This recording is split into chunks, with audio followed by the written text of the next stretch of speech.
How to create pins on Pinterest. Now, creating pins on Pinterest is a straightforward process. You can create pin from start or by saving content from web. So your steps to create a pin on Pinterest. First of all, you need to log in into your Pinterest account.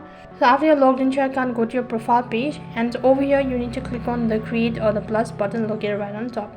As soon as you've done that, you'll be able to see two different options whether you want to create pin or board. Since you want to go on with creating a pin, so click on the pin icon. Now you'll be promoted to add an image or a video for your pin. You can either upload an image or a video from your computer or select from the pin board itself.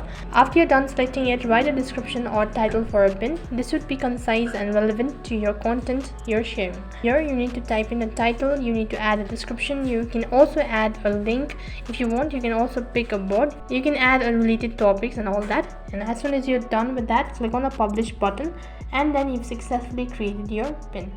That is all for this video. I hope the video was helpful. Make sure to like, share and subscribe to our channel. Also make sure to comment down below for any further queries. Thank you for watching. See you in the next video.